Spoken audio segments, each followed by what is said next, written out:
Game on, everybody! Volskaya Foundry, map number 1, Divine Vendetta, going up against Granit Gaming today. It is Division S time. It's actually great because I came back from 5 days in Germany and I'm back in Valencia now. I'm back in Spain and this is the first match to happen. It's actually a little bit weird, seriously. It was 5 days of rain, of wind and rain.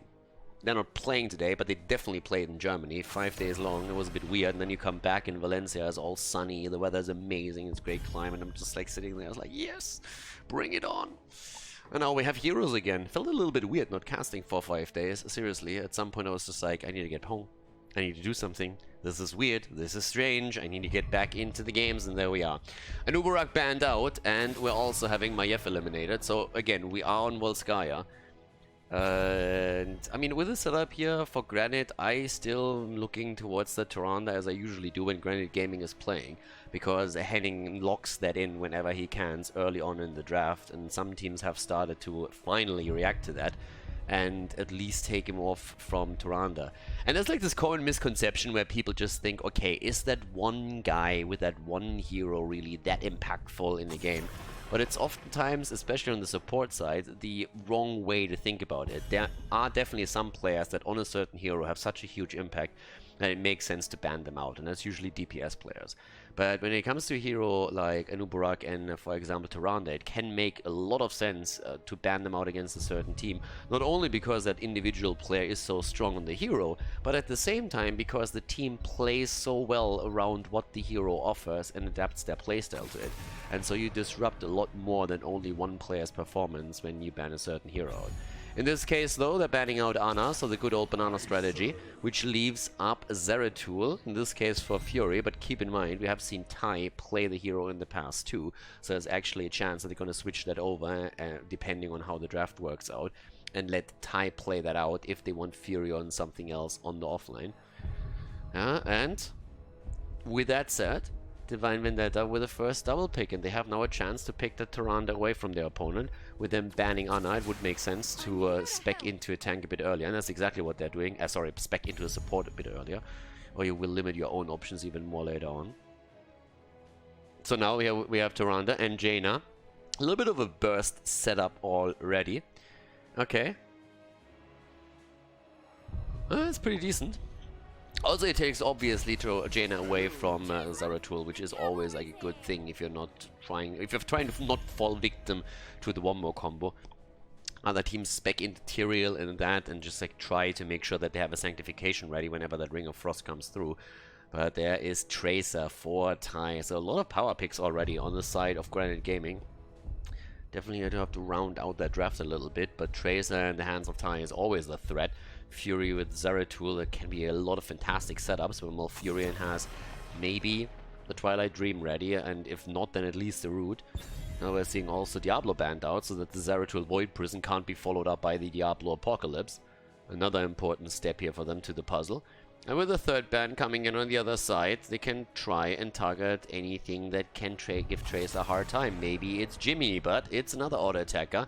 They ban out Hammer. Both of them dangerous against Tracer. And now the question just if Divine Vendetta follows that up with a Reyna pick here on their end to get those auto attacks in against Tracer. One of the best things that you usually can do against the hero. So, yeah. I was wondering a bit what's going to be the last two picks for Granit Gaming here. Especially I'm curious what Lauba is going to play. Okay, Thrall and Garrosh. I mean, Thrall against Tracer isn't bad either, because you have that point and click damage output with the Chain Lightning. But I would still expect them to spec into an auto attacker. But right now is still the question, are we going to see one main frontline tank for Granit Gaming and then Zeratul as the only melee, so to say, at the side? Or do they add another off-lane tank to that? Because if they don't, then they can still spec into Reyna. There's ETC, okay, makes sense, Lauba. I'm good. And Junkrat with a Swamgrota. Alright. Last but not least, what are we gonna have on the other side? We're having Smaragd at this point, missing out on this hero, and yeah, they could go triple frontline with this. Easy peasy. They have the setup for Jaina and the damage output. They have the Tyrande for the burst damage, unless they want to add, as I said before, Jimmy to the mix and try and get those auto attacks in against Tracer. Definitely not a bad one, but then you have to be careful that Junkrat doesn't push you in. And they go Alarak instead. Alright, another one that can also be strong. Delivers the final triple front line that we've already alluded to as an option. And that sets the stage. Divine Vendetta going up against Granit Gaming. Game number 1, Volskaya Foundry. So let's jump in and see how the teams fare here. Game on! Divine Vendetta against Granit Gaming. And on the left we're seeing Divine Vendetta with Death Knight on Garrosh, Martin on Tyrande, Smaragd on Jaina, Slake on Alarak, and Born on Thrall. And over to the right side of the map we're having Henning on Malfurion. I see Tracer on Tai. Tai on Tracer, TT. Svamkrota on Junkrat, Lob on ETC, and Fury on Zeratul. And we actually have Echo of Elements taken over Trash Lightning on Volskaya Foundry, which is a little bit surprising to say the least, because we have a triple... I mean, again, I guess the question at the end of the day is who are you trying to stack more? Is it a focus on Alarak? Is it a focus on Thrall? You have obviously advantages through the Echo of Elements, especially since you're proccing your passive a little bit more often. But then again, the damage output that you can get with a good setup on Trash Lightning is actually really good. And there's basically 2 maps in the pool where you can get huge value out of the talent. This is one of them. So I could have seen them go into it here. We see it quite a lot. Not quite as much as on Battlefield of Eternity, but still. Either way, that little setup here at the top, yeah, Svamkrota sees the 3 coming, is immediately just like, whew, baby, not gonna deal with that. A little bit of an invade down here against Born, but he's able to stay alive and also in a position where he can easily tap the fountain and move out. The one thing that we are going to put a bit of our focus on later on will be negatively charged on level 4 for Alarak. Obviously one of the most important damage output talents for them in the long run in this game. And I mean, this is obviously on the live patch, so a lot of these changes come in, and the question is then always, what can you accomplish with those changed protectors here? The pattern on the map hasn't changed by any means. We're still looking at an attempt to dominate the items. You go for your camps very early in the game, around the 1 minute mark. You're trying to fight for that healing beacon, but it's all about prepping the next lane, taking down as much as you can there. Talking about taking things down, Slake barely moving out of the harm's way as that first power slide of Lauber nearly connects. Svamkrota is already prepping for the potential fight around that little mech up at the top. And the teams with that eagerly awaiting the first objective and starting to dance around with a focus onto the top side of the map. And there's the commitment. Granit Gaming has quite a bit of displacement, but so does Divine Vendetta. When the move comes in, as we're seeing level 4, nice power spike for Granit Gaming. It's a big one for them, especially since Divine Vendetta is still a couple of minions away from that. There's the slide, there's the commitment, and then kill against Jaina. And that's not the only one. ETC might fall, but we have Tyrande eliminated too. Fury is low, has to jump out, and actually Slake is going to get this. Divine Vendetta turns that around and gets the double kill as they drop Malfurion after ETC and they walk away with a healing beacon. Fantastic turnaround by them. The entire thing starts with a quick kill on the side of Granit Gaming against the main damage dealer. Everybody's stacked, but Alarak actually finds some value. And even without the level 4 talent, they're fantastic here. Tai got a second kill for his team, but now they are just again moving away with 2 kills on each side, but the item ends up in the hands of the blue team. So great start for Divine Vendetta. Looked dicey, don't get me wrong, but hey, it worked out. Need to be careful at the bot lane though. Born has the item, and whew, if he falls there, that would have been a massive, massive problem. Alright, with that said, we're now having Alarak, of course, doing work on his level 1, but it's the level 4 that we're currently waiting for here. Having all the heroes stacked up on that little point was definitely quite important for them. Okay. With that, we're now having Lauber thrown in again, slides through before the stun hits. Martin a bit too slow with the connect there.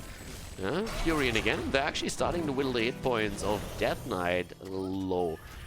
Quest completed for Thrall. It's actually fantastic because Thrall now has the quest completed on level 1 just in time for the first objective. And that is always huge on this map. That's actually really big because now he has the double chain lightning that he can use for the poke during the battle itself, which he will definitely go for. As the talents picked again, as we're having Granit Gaming starting to take a bit more control over that position up here to the top. So far, no stacks for Alarak, by the way, on the negatively charged. Is now getting the first one in, just as I say that. And here comes again the move against Lauber, but he's actually playing this really well. I mean, ETC is one of those heroes where you can very quickly tell if the player knows what he's doing or not. A good ETC will provide a lot of fantastic situations for his team, and a bad ETC is always going to be in a spot where he just looks for those aggressive power slides and starts feeding endlessly. And we all had that ETC on our team. But Lauber so far holding back his cooldowns, not spamming them out and just using them when needed. Another camp down here already taken. Both of the teams now with at least one. Ooh, that's a nice kill. It's not a kill. Healing Beacon comes down. Tyrande moves in and is able to keep Jaina alive, but it looked like one. With Zeratul helping out Tracer here, you see the explosiveness of this particular draft when they go for the squishies, but a good rotation on the side of Divine Vendetta keeps their hero alive. Now once again, Death Knight is a little bit low and Garrosh is eating a lot of damage. Is probably gonna fall here too, but it's DTC that dies first. Garrosh, Zeratul, Thrall, all eliminated. 2-4-2 in Alarak again with the damage output here. 6 stacks already on his side, but Tai dodging the combo, moving in and ripping another hero apart. Henning is trying to Moonfire Smaragd into the ground. That didn't quite work out. Martin was still there, but a nice attempt on Malfira inside as well, as we're now having the Protector in play for Granit Gaming. First objective, and the kill against Jaina. What didn't work in Tracer mode works in Protector mode. And there's the lead, entire level, 2 kills ahead now, 2 going through the middle as usual, and then the focus onto the top lane, where the wall has already fallen, so the gate is wide open, and they can start to make their moves straight in for that particular fountain. And therefore the top lane is already prepped. Alarak is using the Protector for a little bit of target practice and gets additional stacks together, sitting at 8 now. Gonna get a bit more out of this most likely. He needs a lot more if he wants to have that big impact onto the game itself. There's the next one. And let's see how this is going to work out for them, because obviously at this point the blue team has to fall back. There's little that they can do against the level 10 abilities that we have ready for the opponent's team. And we actually this time don't have stage dive, we have the mosh pit. And I mention that mainly because Lauber is a huge stage dive fan. I mean, he has been picking that talent a lot. And yes, in the main tank position, not in the off lane ETC setup where you're trying to mirror an opponent's global. But he likes to play around that even on the main tank to keep him on the off lane, and he jumps into the fights once that they happen, or even outside of the fight. But in this case, with the forced fights on those close quarter spaces, that's actually something where you can get a lot of value out of that. Especially if you catch the interrupts. There's already the Void Prison. Thrall with a commitment. Born gets the item, drops it onto the ground. Actually, a little bit prematurely. Honestly, Thrall, I mean, he expected the fight after the setup with the Void Prison, I would say. But Born could have definitely just waited that out. And him using that item means now that winning that fight, so to say, didn't do anything. Yeah, Tracer, on the other hand, with another kill. And it just showcases once more that Tai is just a freaking monster on that hero. Again, Tai, when it comes to DPS, for me personally, so far, the Rookie of the Year together with the Wit on Go Next side in the tank role. There's a lot of players that really have started to make a name for themselves, and Tai is one of the biggest ones out there, especially when he gets those high-level DPS heroes. Tracer, Li Ming, the reset potential, the damage output there. But he's been playing Zeratul, we've seen him on Jaina, we've seen him in a lot of heroes. Orphea is another one that he played with great success there too. So now we have 7 kills against 4. It's kind of time to look a little bit at the damage output, which kind of reflects what I said as well. Top damage in the game, tie with 16,000 right now. 7 kills against 4 in total in this game now. And Thrall goes down. Alright, a little bit of a DreamHack Tours moment right there. But yep, Fury at the bot lane together with Swamgrota. Always have to keep an eye out for Tracer as well. And just take a quick look at what Lauber is doing. He's sitting in between. Oh, gets thrown, moves out. Stun from Martin, doesn't come out, but Fury was also there, ready to help out if he has to. And there's the push at the bottom and the kill at the top as Tracer goes in again. Nicely done, but now Tai, can he actually get out? And nope, with a taunt and the stun this time on point. The rotation comes in, Tracer goes down. Bot lane, on the other hand, that's where the fort... I mean, like, damn, there's just shit happening everywhere on the map right now. Fort gets destroyed here, top lane pressure against Jaina, then Tracer gets eliminated. They are all over the place. But with the control point coming online in another 20 seconds, it means that Divine Vendetta at least gets their level 13. Which is honestly not something that you should take for granted. Oftentimes the team that loses the first Protector will have some trouble of getting the talent at the beginning of the fight. But as it stands, we're having 2 forts eliminated on the map. That is obviously a little bit of a problem. Passive experience is definitely increasing and the lanes are now pushing, and yep, that's happening at the top. And the other lane, Lauber again will have to slide out here eventually. Gets taunted, there's the damage and the kill. The boy Prison is too late, and that's a great start here. Tracer wasn't there, so it was a 5 versus 4 to begin with. But those are exactly these moments where ETC's low hit point pool can be a liability. Slake eats a little bit of damage here. They're sitting at 13 stacks, by the way, on the level 4. Up to the top. They're still having Divine Vendetta now trying to get the lead on the objective at least, but Tai obviously didn't even move away from the bot lane. Once that ETC was down, there was no reason for him to. They know they can't fight there, so at least create a bit of a problem at the bottom and steal your opponent's item away. That gives you a slight advantage when it comes to the turrets at least. But the healing beacon with a numeric advantage in the hands of Divine Vendetta, and that was nicely done by them. Bit of damage against Born, everybody else focusing at the bot lane too. And that's a 4-man commitment at this point, and Born is just saying like, guys, I don't know what's happening here, but they are definitely... I mean, there's a lot more people starting to pop up here all of a sudden. So yeah, they are like rabbits, they're everywhere. And those rabbits are starting to develop a few teeth. Starting to move to the top, and look at the experience. Thanks to that little maneuver there at the bot lane and them just rotating while Lauber was waiting for the death timer to finally be at 0. They have level 16 now, and that is fantastic for Granit. So it might not have started off well, but now they have the advantage heading into the fight, and that is worth a lot. But obviously 70% already for Divine Vendetta. Can they get the kill? And yes, they do. Svamgrotta goes down, but the slide takes down Jaina. In comes the mosh pit. Time to dance, baby. The interrupt is there, but Slake is about to fall as Tai is just hammering him into the ground, or at least trying to. Doesn't stop there. Goes for Martin and gets the double kill. Triple comes in as we have Thrall eliminated too. And Zeratul, he wants to participate in this fight as well. Pops the Void Prison and just says, boys, let's go for the last one. 5-man team wipe as the entire team gets swept off the floor. And that should be an objective in the hands of Granit Gaming, who have now taken a 2-level lead. 14 against 7 and 14 kills against 7. 17 against 15 is a 2-level lead. There we go. So yeah, not bad, not bad. I mean, that is actually like an insane start for them here. That's a fantastic first game, especially considering that Divine Vendetta got a couple of really impressive kills that helped them to take the position there. So currently moving down to the bottom of the map here, we're having Smaragd sitting pretty, trying to defend with the wave clear that he has. Rest of the team is obviously waiting for the Protector to come through, and Swampgrota is adding another item to the arsenal that we can now use in this as well. And yeah, 13 stacks still for Alarak. Didn't get a single one in that last setup. Not one. And with the Protector now starting to move through, obviously with the keeps down, they go straight for the... oh, sorry, the forts down, they go straight for the keep.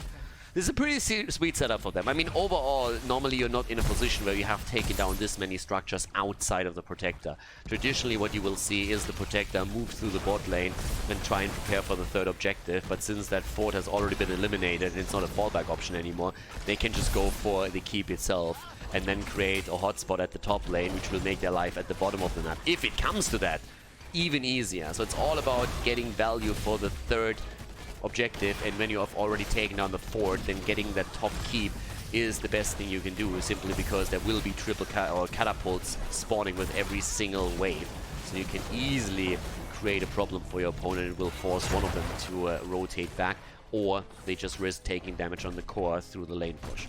So with that said, we're now having the fort or the keep eliminated. They're going into the middle to do a little bit of damage here against the wall too.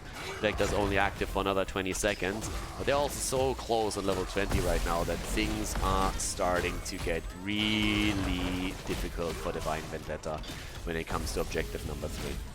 And it's honestly a bit of a shame, because they had some fantastic kills. The one against ETC at the top was great when they got 70% on the objective, but then falling behind on 16 talents obviously put a dent into that aggression that they were trying to pull through here. They had some great fights also over those healing beacons, but things as they stand are not looking pretty. I mean, 16 already gave us the Void Slash on Zeratul. Again, they're going for Slake here, potentially. 4-man Void Prison, and down here at the bottom, Martin is about to fall against Ty. That's going to be a kill in just a second. In comes the quick kill against ETC, and Zeratul on the other hand. That didn't work out at all. That mosh pit after the 4-man Void got immediately interrupted, and what looked like a fantastic setup for a couple of good kills turns around against Granit Gaming, and now they are in a really, I mean, annoying spot. I don't want to say they have a problem here. They're still 2 levels ahead and they have level 20 talents, but obviously losing 2 heroes here gave a big EXP boost over to Divine Vendetta and gives the map control that they can immediately use to take a few of these camps on the map.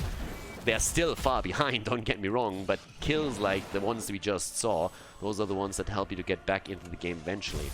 Zeratul hasn't made a choice for the level 20 yet. ETC with a Bolt of the Storm goes straight into his own blink. And obviously topside needs to be pushed out before the objective starts. I mean, right now the main question for Divine Vendetta is just simply how fast can we get 20? Are we in a spot when if we move out a little bit more aggressively and catch a few additional waves, can we bridge that gap? Can we actually fight on Storm Talents with our opponent? And to be honest, right now it looks like eventually they will be able to pull that off. They're most likely gonna be in a spot where they have to at least, I mean, they're getting close, but they will probably have to at least give a bit of a head start over to Granit Gaming. But they should be able to honestly just soak this. Top lane is pushing more and more. Taking that camp might have been a bit of a mistake at this point. The reason being, if you want to safely soak, you don't mind that those waves push against you, because you will be able to be more on your side of the map. So you can actually make an argument that they should have taken that camp later. The risk is obviously that Granit Gaming tries to force a fight over there with a level 20 advantage, but just from a lane pressure perspective and how you get experience, it would have been advantageous for them to take the camp later and let the lane push so that they can easily soak it without having to expose a hero to a potential gank. In this case, we have a 5-man commitment at the bottom of the map from Granit Gaming anyways. But as you can tell, with 19.5 on the board and just now the control point being announced, 20 is definitely in the realm of possibility.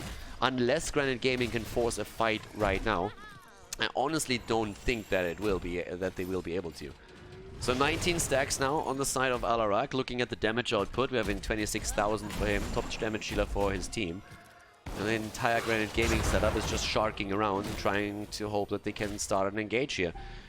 Already with a little bit of damage here at the top, but Smaragd doesn't even leave his mount. They know exactly what Granit Gaming is currently trying to do here.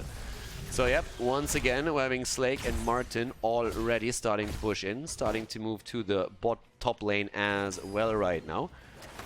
And yeah, so with that said, 20 is on the board and we're ready. This could be a turnaround, guys. We're already having now the last laugh. Okay, that's going to be an interesting one. I haven't really seen that too many times before, but it makes a lot of sense here considering all of the CC that exists on the other side. So that's definitely something that they can do here right now. The move down to the bottom of the map. Fury is already sitting around. They haven't found him just yet. Tracer still sitting in the middle, 42%. Guys, again, you win the fight here, you don't win the game. They haven't taken down a single fort yet, but you definitely start to get that ticket back into the match. Alwa's already sitting there. Slake is looking. There's Ty, there's Fury, they're sitting in the back and they're looking for Martin. They're looking for Martin, they're looking for Smaragd. They're all sitting there, pings are coming everywhere, and Slake is already trying to at least peel a little bit for the 2 squishies. They're starting to all move in onto the point. Lauba gets attacked, but the combo doesn't hit him. 99% right now. Smaragd is attacked. Void Prison immediately against 2. Thunderstorm completed, but there's the Riptire, and it hits hard.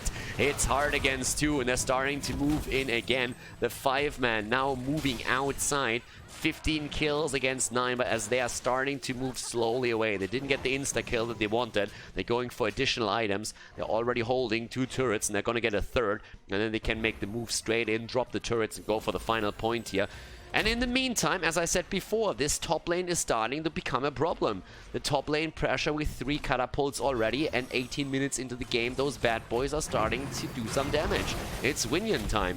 And eventually someone on Divine Vendetta side will have to move back, and Granit Gaming knows that. Time is working in their favor. Ty is there, gets the bomb through, quick save, and the mosh pit, baby! And the damage! Their tool is there, it's a triple kill instantly. And now Smaragd is getting chased down too. Ty with another quick kill, as only Born is the survivor and moves away. Protector already claimed, and they are moving in even without it. And the core is losing hit points as expected. The catapults go through the shields like hot butter through cheese, and we're having 85% as the keep at the bottom is falling, and they are starting to make their way straight into the core area. 59,000 damage from Junkrat, 48k on the side of Tracer, and this is going to be the conclusion of game number 1, as we have Granit Gaming with the victory against Divine Vendetta on Volskaya Foundry.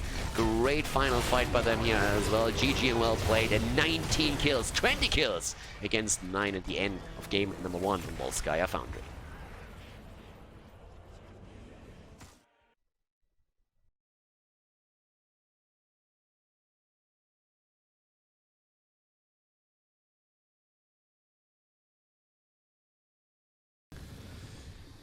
Game number 2, everybody! Divine Vendetta with a pretty impressive game on our first map. Doing well there, honestly. I mean, 20 kills against, what was it at the end? 8 or so? So, pretty impressive performance. But I gotta admit, there were a couple of moments when Divine Vendetta was actually starting to bring it back. Obviously, Divine Vendetta are currently pretty much at the bottom of the standings, whereas Granit Gaming is continuously fighting their way back into the number 1 spot. It's honestly a cool season, because the entire time you see Granit Gaming and others just being attacked at the top, and there's this constant battle where nothing left is gaining points, where you have washed up after a bit of a rocky start into the season, doing extremely well, and then Granit getting another 3-0, fighting their way back into the number 1. It's a lot back and forth, and I'm really, really liking this. But we have again a Nuburak band out now in Dragonshire. Now, I said it a little bit earlier, I want to see where Rexxar lands now. Because Rexxar is an interesting hero. For 2.5 months or so, Rexxar has pretty much dominated in the European meta on the offlane, on maps like Dragonshire, Battlefield of Eternity, and has even been adapted on other maps. And in China, after the Chinese were beginning a little bit skeptical about the pick, they are now picking Rexxar on pretty much any map. And in Europe, he's falling off a little bit. Now, don't get me wrong, it's not like he doesn't get played anymore, but teams are now a lot more confident and comfortable with playing against Rexxar, so he's not that automated, super early pick anymore on most maps. But on Dragonshire, he's still fantastic for the top lane. Basically guarantees your top lane victory, unless your opponent has a lot of very agile assassins that can rotate quickly and try and get a kill in. That could be a Zeratul, that could be a Genji. We see that sometimes around others too. Globals can play a role there, obviously. But outside of that, Rexxar is just dominant on the top shrine. So there's a lot to be said for that pick. I just want to see if the teams are going for it, because as I said, he's starting to become a little bit less relevant. And with that, I want to just say that he doesn't get the pick priority anymore that he had before. And you can see it here. I mean, they picked Junkrat on the first rotation, and just a month back or so, you would have seen that Rexxar locked in snap. So with this, we're having the Rat already in. There's Tyrande, Henning, and Svankarota with Hanzo. But yeah, especially that Tyrande pick, as I said in the Game 1 draft, some teams have really started to ban Tyrande out against them, not only because of Henning, but how well the team really synergizes around what Tyrande provides, with the burst damage potential through the Hunter's Mark, the stun follow-up. So in this case, again, an early pick for them into the hero helps them a lot with that. And there's Dibbles, Diablo making his way in, Rhaegar getting picked. Very, very early Rhaegar pick here. Not going for Malfurion with this. Rhaegar offers a little bit more around camps, thanks to his ability to take camps pretty much solo, or at least contribute heavily to camp clear. So with the lightning shield and everything, he has a good tool to get those mercenary camps, especially of course the bruiser camps at the bottom of Dragonshire, top left, top right. But yeah, still no offlaner. Diablo also taken, which means okay, there's a Reyna. ban could lead us actually into Garrosh. I mean, one of the reasons why you in the past would see Reyna banned out is because his penetrating round can control Garrosh's positioning quite nicely, but Garrosh is banned out anyways. We still could see ETC though for Granit Gaming. They played that a lot on this map, and then usually with stage dive, not with the mosh pit that we saw in the previous game. But okay.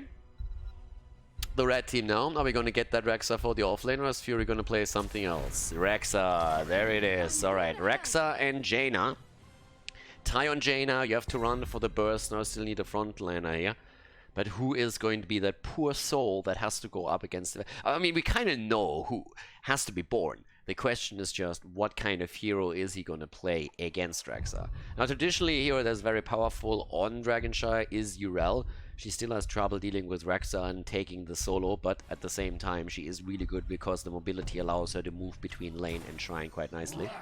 But there's Imperius, and we have Gul'dan in the mix. Alright. So Imperius is in. And the final pick before we're heading into game number 2, Dragonshire. What's it going to be? We still need the main tank. ETC would have been a pick that we've seen a lot in the past. If you want to go for like a Muradin Tirana combo, if you need something a bit more hit point heavy, you could definitely do that too. And when it comes to tanks, we have honestly plenty around these days. But there's the ETC pick as expected. I would say this is more likely to be a stage dive now. But we're not going to jump ahead too much. Both are still available and would be decent options. But yeah, Dragonshire, game number 2. Granit Gaming in the lead. Let's jump into the second map of the series. And game on in our second game of the series. Divine Vendetta on the left with Death Knight on the Arblo. Martin on Rhaegar. We have Slake on Gul'dan, Smaragd on Junkrat, and Born is playing Imperius. On the right side of the map, Henning on Tyrande. We're currently seeing Svamkarota on Rexa, Lauba on ETC, Tai on Jaina, and Hanzo on Fury. Fury on Hanzo, or whatever.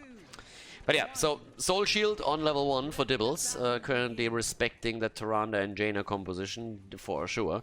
We're also having the Scatter Arrow build spec'd into, at least at the beginning, for Granit Gaming on Hanzo's side. Rhaegar, mentioning it as well, goes into the Colossal Totem. Obviously, on level 16, you can definitely go into the Lightning Shield now with Rhaegar, but we still see oftentimes the combo with Colossal Totem and Earthgrass Totem, depending on how the game goes there. Imperius, standard build for him. Valorous Brand is what you usually spec into on level 1 and level 4 before you go into the Ferocious thingy. No, the Holy Feather, sorry, on level 7. So Burn the Impure has already been chosen. Pretty much the setup that you would expect here. And obviously, this is also the graphically updated Dragonshire. So we're gonna get that red touch whenever that Dragonite is being taken as well. And at the top lane, honestly, Born is gonna be in some trouble. I mean, don't get me wrong, Imperius is being played as a main tank. Ooh, Dibbles! That was a kill, a quick one. That kind of came out of nowhere there. So, caught it. Yeah, Imperius is a hero that is a fantastic offlaner. Can also be played in the main tank position, as we've now seen several times in Division S and other tournaments.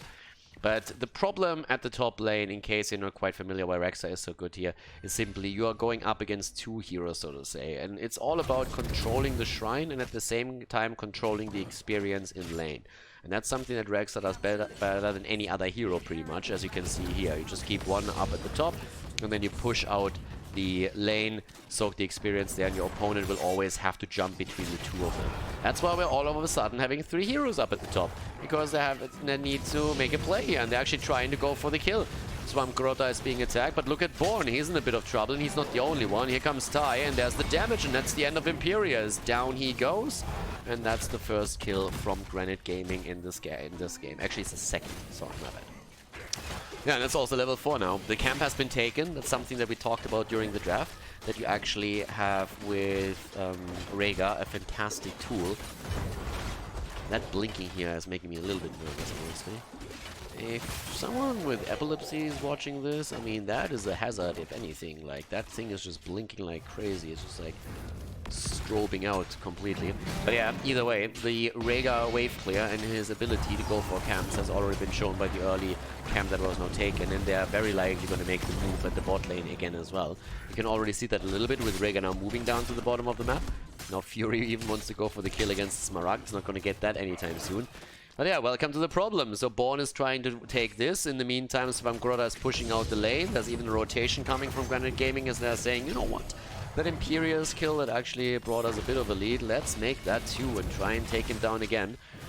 With Henning being zoned out a little bit. I'm not quite sure if they can get it, but it looks really likely. I mean, already Misha is going for the follow-up stun, and that's another kill against Imperious. He's down. Rhaegar has taken the Siege Giant camp down to at the bottom of the map, making Fury's life a little bit harder. But this is kind of the entire balance that we have. If you are going up against a Rexxar without a hero that can really just go for quick ganks, let's say like Genji for example, who rotates from the mid to the top and tries to set that gank up against Rexxar, then you are under pressure because you pretty much lose the one-on-one, and then you have to succeed in the 4-man and make sure that you're getting the bottom of the map. Here comes the scout against Martin. We're coming back to the point made in draft. You're trying to control the macro by controlling the camps, and so far they're doing that quite well. They have to hold the bot lane or they are in trouble, but that scout with Tyrande shows that, and Lauba is immediately saying like, alright boys, we're taking over. And in the meantime, you have 2 heroes top lane trying to deal with the Rexxar situation. So this is resources spent by Divine Vendetta up at the top that they don't want to spend there, and they can't afford to spend them, because if they send second and third heroes topside, then that means that at the bottom of the map they're starting to lose control, and that's a problem. Especially if that commitment towards the top doesn't result in a kill. Now we have a Siege Giant, a Bruiser Camp pushing at the top, you have a Bruiser Camp pushing at the bottom. They're desperately trying to reclaim the shrine to make sure that there is no Dragon Knight taken by their opponent. Diablo is guarding the middle, but that also means that you have now a 3-man push at the bottom of the map with a Spell Aura from Granit Gaming as they're taking full advantage of that Bruiser Camp that they took earlier. And topside, Svamgroda is just staying in the back and just gets the experience with Misha and is going to reclaim that eventually. Now he loses this for now, but in the long run he is going to reclaim that again, and that's not going to be a problem for him, especially now that we're having Misha in point. I mean, Vaughn already using his momentum. The only thing that Svamgroda has to do is run Misha around in circles the entire time, clear this wave. And once the wave is cleared and the red wave pushes in here, Imperious will have to fall back from the top, and that's the game that they're playing the entire time. Nice dodge by Henning. Smaragd was trying to go for the mine and push him back into the fight to get that easy kill. And now, as we said, Born has to retreat, has to catch the experience, and that brings the top shrine again under the control of the red team, who even rotates in time for some extra damage and pressure against Born. There's the body blocks already. Good move by Born on the other hand. There will still be a stun, I'd say. Nope, not quite. Misha can't connect, but that definitely forces him back, and Tai can now rotate back down if he wants to. Level 10 is ready, and as predicted, it is stage dive. It is stage dive for him. So yeah, this is why this is such a tricky composition to go up against if you're playing for Divine Vendetta, because they obviously have an idea with Martin's Rhaegar trying to control the macro aspect of the map, but now we're having the constant moves onto the Dragon Knight. They're trying to get this one, and to be fair, they're gonna grab it. Born is currently under pressure topside, and with under pressure I mean he's pretty much dead, and in the meantime the Dragon Knight has been taken, moves into the middle, and the red tint is on the map as we are seeing them push in with 4 kills against 0 level 10 abilities and the DK. But at least Divine Vendetta has their own heroic abilities for the defense now. That's worth quite something. With that, we're also having armament taken on the side of Imperious. It didn't go for Wrath, which is always a cool talent to have, especially if you have a stun follow-up. But in this case, it's more survivability that he was concerned with, and you can see why. I mean, he died 3 times now, if I counted correctly. Have a quick look at this, actually. Yep. And there's the stage dive towards the top. Lauba just saying, Smaragd, you're not going to get out of this one, and that's the end of the rat. The Australian is down. No more ANZ power here at the top side. And that quick shift from one lane to another allows them now to get the top fort, most likely. Fury was in a dicey spot for a second. Yeah, one more set up there and he might have fallen, but now, as you can tell, the top fort is in trouble. The walls are being opened up. It was an early Dragon Knight, so there's not too much that they got just yet. But with this one now eliminated, this is just another blow against the top lane. even if you only lose your fountain, I mean, it's obviously versus if you use the if you lose the fort, but if you lose the fountain, now Rexa has another advantage at the top lane. He still has a fallback option behind the gate. He still has also a fountain, so top lane is pretty much lost. Oh, that was a beauty, but it was a bit delayed, and now the Apocalypse is perfect, and the Horrify wasn't bad either. They're trying to put Lava into a bad spot, so far that hasn't really worked out though. Death Knight is taking a beating at that front as he zones for the rest, and there comes Lava with another slide, gets pushed out, and Death Knight uses him for target practice. That's the kill on each side, but Hanzo falls and makes it a 2-for-1 deal for Divine Vendetta. It's like Warmark in here. 2-for-1 all day long. Hell yeah, I'm gonna take that trade. Thank you very much, sir. Kill one, get a second one for free. So with that, we're now having 2 kills against 6, but still that lead on the side of Granit Gaming with level 13 talents. Thing is obviously that with half a level behind, the level 13 in talents will soon be ready for Divine Vendetta 2, so not too far behind just yet. But it's the structural position. And already, Team Evo's trying to get this one. Death Knight, and the wall's done, but ETC stage dive is there too. Arrow, baby! Whoop, whoop. And down goes Gul'dan and Dibbles. Fantastic setup from Divine Vendetta initially, but they did not account for A, the arrow, and B, Lauba stage dive. Now we have another hero falling as Junkrat is dead. But seriously, that was just sexy as hell. You first of all get Lauba in with the quick stage dive, and then the arrow comes. I mean, the arrow nearly insta-kills at that point Gul'dan, who was already low to begin with. And then they just have to slide through and drop them, and that was just perfect play from them. 3 kills in that little fight. Fantastic combo, really well executed. Obviously, we're now also having a couple of quests, talents nearing completion. Echo of Elements being one of them, but also the Hunter-Gatherer that has been picked as a level 4 talent for Rexa. And up to the top, again, Rexa doing his thing. Both of them claimed, Cam taken to the bot lane, and now the move into the middle, trying to get a little bit more value here too. And with the Hunter-Gatherer completed, that means that you also have now the armor advantage on the side of Misha and Rexa. Yeah, Lauba again.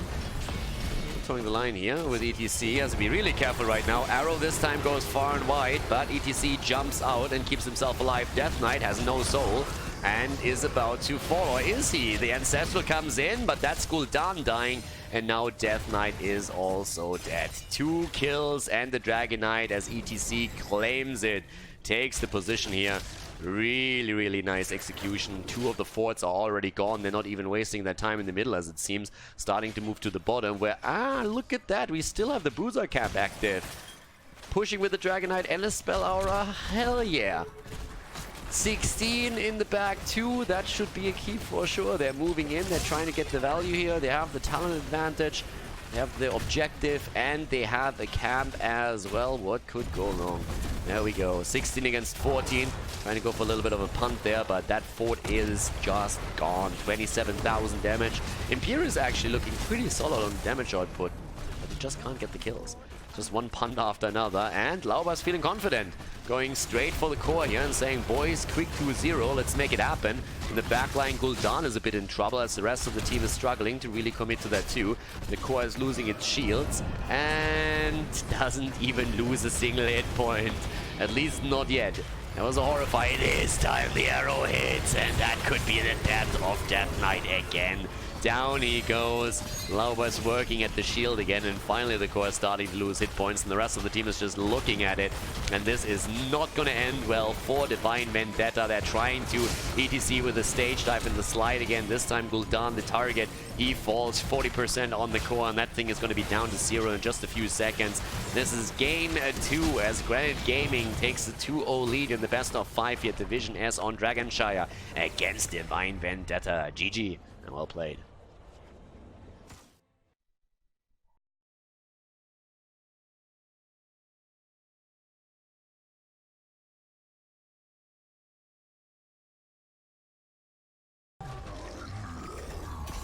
Alright, calm down there. Game number 3. Potentially even the last map, honestly. The Granit Gaming looked fantastic on Shire, but they also had a really, really strong draft. Now we're heading into Alderac Pass, which was the choice of Divine Vendetta. Big map. Could see the Haga, could see maybe Falstad. I mean, we're going through all the globes in our head.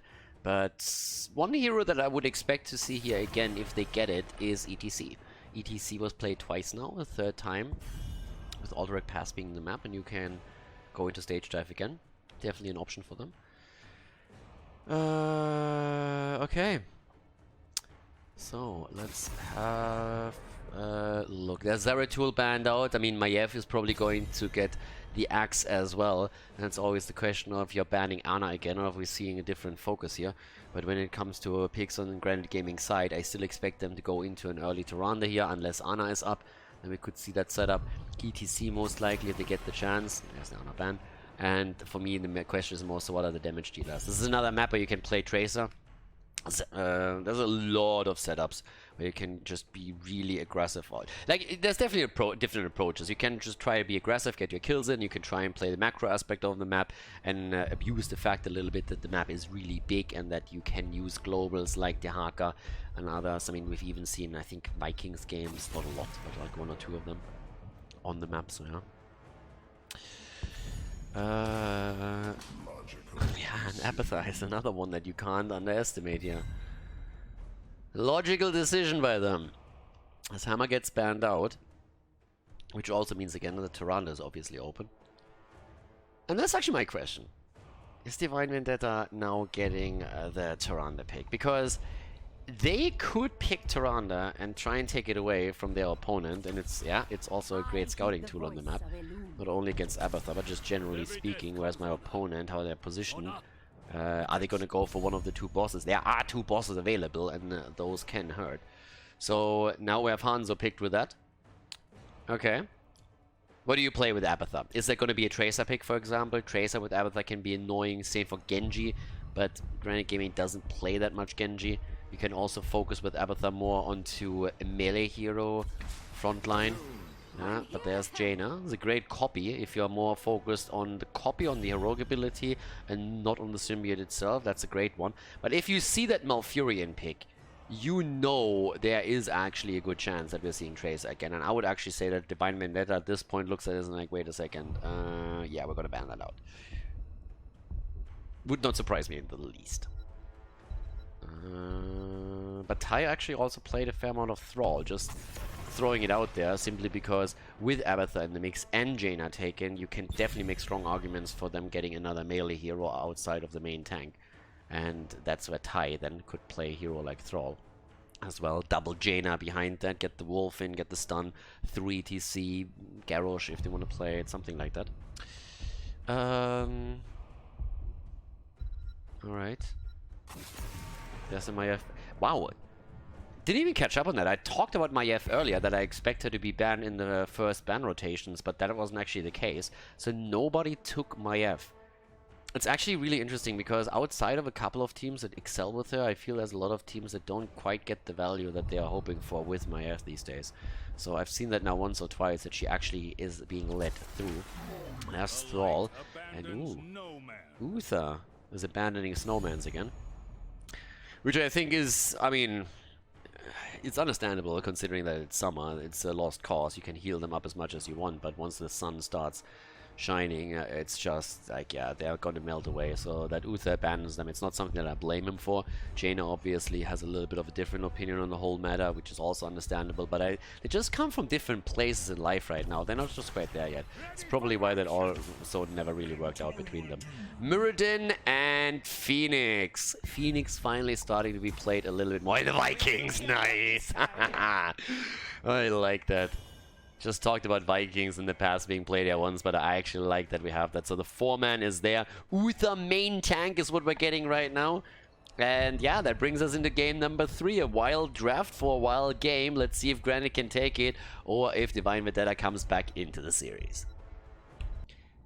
In game number 3, everybody, it is Viking time. On the left, Death Knight. On the tank, Uther play. Born on Thrall. Smaragd on Hanzo. Slake on the Vikings. And we're having Martin on Tyrande.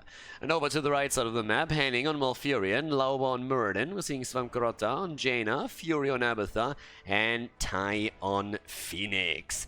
I honestly have to admit, I have never seen a Phoenix having the potential to go with a a thingy, his ult, into Vikings. That seems like a very interesting setup. If he gets all of them, that would be pretty crazy. Thrall, by the way, went straight into Crash Lightning here.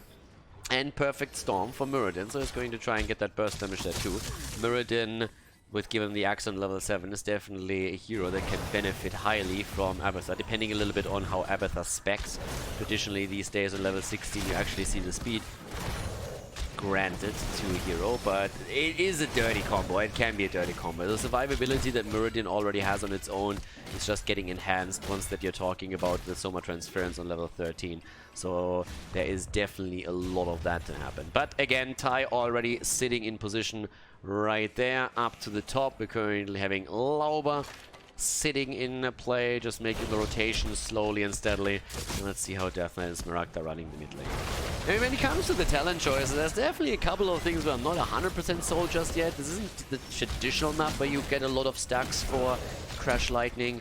And the thought process is obviously that you're starting to stack the talent once that the objective is up and the fight is centering around this area. But there's definitely a couple of reasons why that might not be the best choice here for Thrall, especially since we're having Abathar in the game, so that's one less body that will participate in team fights, unless obviously it's copy time. It's a nice engage against Henning, but doesn't quite work out, and Death Knight might have gone a little bit too deep. Muradin is going in. They're very happy to take that fight, and they're going to get the first kill here. Tyrande is about to fall. She's down, and they get the second kill against Uther as well. Double kill. As 2 are down. Well, at least 3 stacks already for Thrall, but we're definitely going to monitor him a little bit. Now, when we're talking about Vikings, so the way that the Vikings are usually planned out is honestly pretty easy. I mean, you're looking at a setup where you're trying to hold the position on the map with the Vikings and catch the experience, and in the meantime, your 4-man is free to roam and to more or less do whatever they want. So the idea in the draft is oftentimes that you just get a very, very strong 4-man that is tough to beat, and then you can just get advantageous situations in the early game. And this is exactly what Divine Vendetta was trying to do as they went for the camp. They're having a setup with a double support. Keep that in mind. They have Uther and Tyrande here. A double support usually really excels in early stages because it's tough to drop those heroes.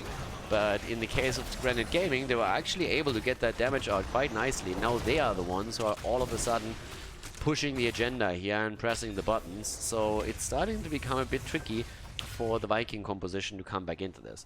Now, despite popular belief, Vikings are not necessarily heroes that are intended necessarily to get you massively ahead in experience in the early game. That's usually where the late game is a bit more beneficial to them, because it tends to force more 5-man rotations. And in the early game, the Vikings are still trying to hold those lanes, but the real experience lead through them usually comes later on in the game, especially if you're going for play again, because then you're just trying to get value before you jump into the fight, and normally you're forcing the fights with Vikings more so around level 16, when Olaf has Large and in charge, because then he can basically single-handedly, he can go into the back line and rip any kind of squishy and damage dealer apart. Talking about ripping people apart, one guy that's getting ripped apart here is Death Knight. Uther is dead again, and Lauber is just murdering here with the help of the Abathar Symbiote. That's another 2 kills, and yeah, they are just, I mean, no pun intended, they're killing it. 4 kills against 0. We have 7 now on the board against 6. Another jump, another stun, another connect, and that's 5 stacks currently for Lauber. They're doing really well here. I mean, this honestly is starting to really, really hurt. By now we're also having the focus more and more on the Adrenal Overlord, Pressurized Glance. It's all about the Symbiote. Give them the axe. Now been picked, but that might be the first counter kill. Henning is in a bit of trouble, but gets away, and it's Thrall that falls. But at least Hanzo is finally able to put a point onto the kill board for his team. But as you can obviously tell, things are not looking that pretty.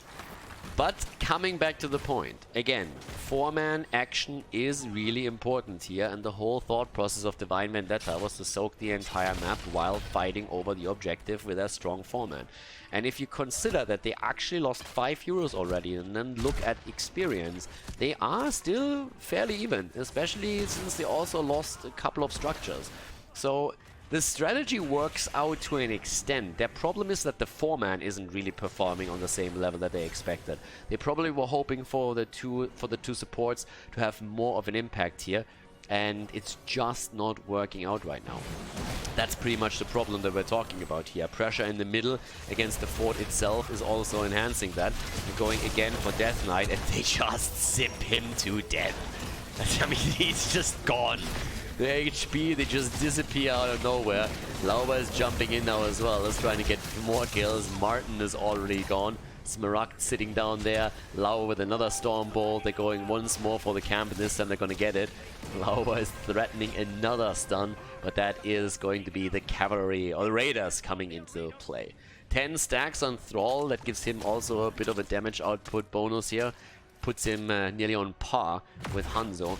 But with level 10 on board, despite the fact that it's 7 kills against 1, experience is fairly similar. It's only a small lead, but the problem is obviously that the 4-man is just not performing as well as they were hoping for.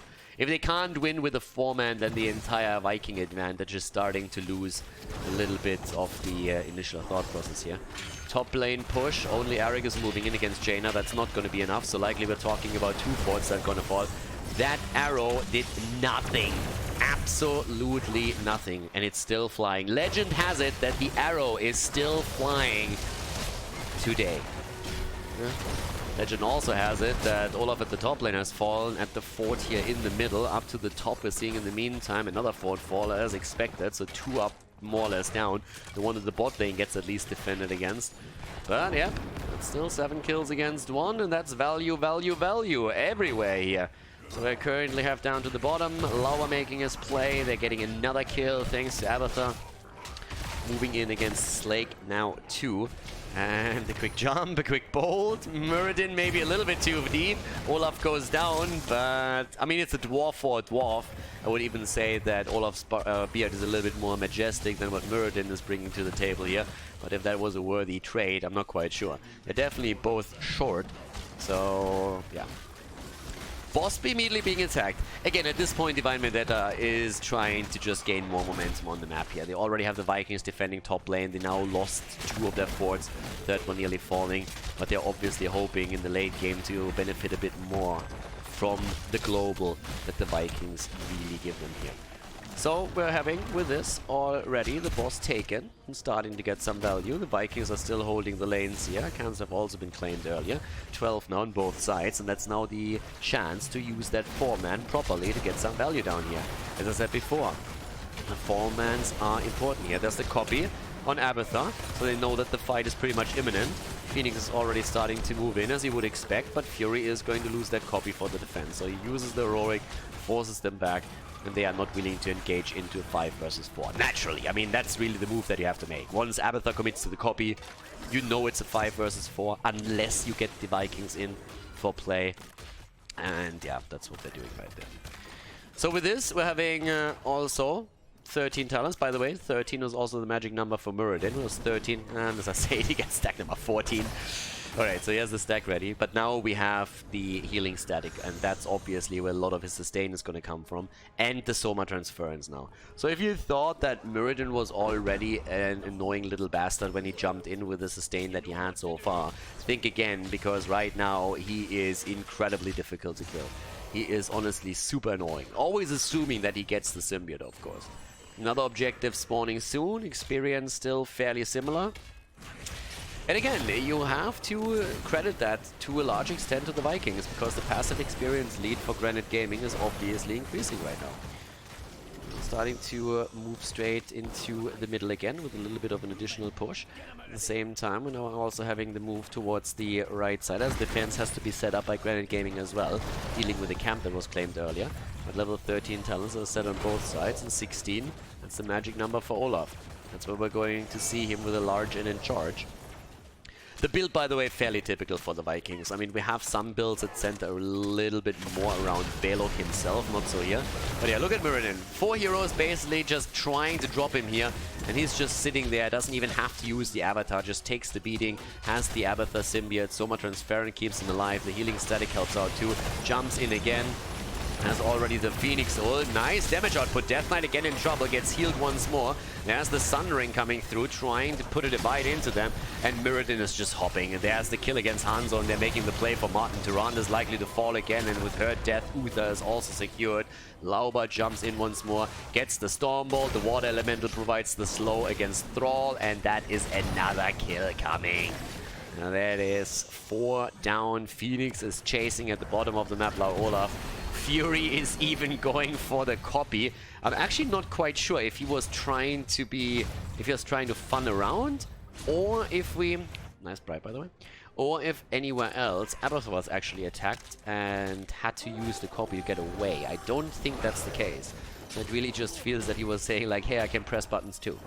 So for now, we're actually seeing the Dwarf launch. Having on 16 Northern Exposure. Again, the adrenaline boost, the movement speed. You can chase even harder. They're starting to move in to push Slake out. Abathur is all the way at the top, and yeah, Fury is safely behind the gate, so there was no immediate threat against him that forced him to use the ult. They were definitely just going for a little bit of funning around here. The 12 kills against 2, you can't really blame them, honestly. 17 stacks on the Trash Lightning. Again, the attack attempt against Death Knight, and that's the kill against him right there. Death Knight down again, and things are not looking good. They were hoping to get a bit of a gacha aspect here with a bit of a more cheesy approach, or a little bit more of a macro approach, but as I said, again, the idea itself isn't really bad, so please don't get me wrong here. The idea itself can definitely work out. The problem is the 4-man wasn't as dominant as we were hoping for. If they have a stronger 4-man, they might be able to make a lot of headway with a strategy like this. But your 4-man has to be able to do a lot, and in theory, I feel that kind of looked okay. Double support, maybe a little bit more damage on their side, and it could have worked out. As it happens, the reactions of Granit Gaming were quite powerful. It's obviously a bit more of a cheesy strategy that Divine Vendetta tried to employ here, but those have merit. I mean, Fnatic literally won a mid-season brawl on the back of their McDonald's strategy with Chen and double support Vala, so that was something that nobody thought before would be a thing. And it was. Nice Nature's Cure by Henning. Well done here. The arrow connects, but it doesn't matter whatsoever. And now the first keep is falling, and the second one falls afterwards. So that's 2 of the armor shields on the boss already eliminated, and therefore it's ripe for the taking. And we're actually having a lot of damage on the keep at the top lane too. It's 16 talents versus 16, as I said before. The large and in charge is a huge game changer, but I don't think it's changing enough here. Thrall is sitting at 21 stacks, despite the fact that he was going up against an Abathur combo, which isn't really too bad for him. But yep, the Dwarf jumping in again, zoning out the camp here. They're obviously looking for a few more kills that they can translate into a quick push for the core itself. Born is a bit far out. Lauber is threatening those Storm Bolts the entire time. Jumps back out, it's the bolt, but doesn't connect it. Death Knight is on the run already. And yep, that Dwarf launch helps him to make those big engages, and he makes another one. They're going for Death Knight once more. There's the Divine Shield, even as he realizes he's going to be in trouble. Couple of B-steps coming through too. But things are dicey, to say the least. Yeah, Death Knight with the B-steps, just taunting Mirrodin a little bit. But I don't think that Lauber has a problem. Yeah, fuck that. Lauber doesn't have a problem. Lauber goes in. Oh, and with the help of Abathur, is he going to get away here? Nah, it's only one direction. He goes in, gets the healing static procs thanks to that, but it's still not enough. They get a counter kill though, so they get a trade. I mean, again, the reason that Lauber actually jumped in was that he gets healing static value against 4 heroes in that little corner where he jumped in. And they got a kill in return. Now they take down Eric.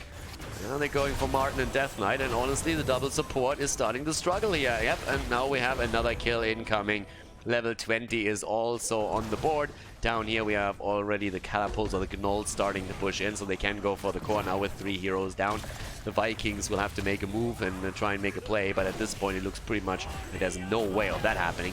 19 kills against 4, and that core, that boss is dying quickly.